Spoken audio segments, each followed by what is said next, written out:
Hello, today I'm in Nissan Leaf. In this video I'll tell you how to enable and disable e-pedal and what does e-pedal mean. Beginning, take a look in the center of the car. The e-pedal switch is located right here. Press it to enable or disable this function. You can see that e-pedal is enabled or disabled by this icon right here. The e-pedal system in the Nissan Leaf is driver assist feature that allows you to control the car's speed using only the accelerator pedal. The system can help you accelerate, decelerate and stop the car.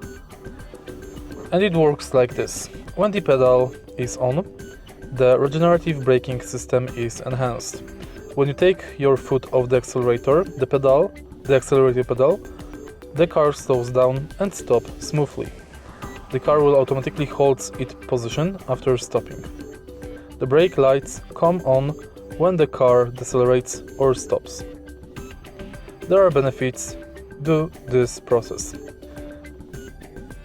For example, reduced need to brake, improved safety on slippery roads and low deceleration at high speeds. Things to keep in mind. You should always drive carefully and attentively. You should use the brake pedal to slow down or stop the car depending on traffic or road conditions. The e-pedal system has performance limits and the e-pedal system operates differently than conventional accelerator pedal. If you find this video helpful, please leave like, comment and subscribe.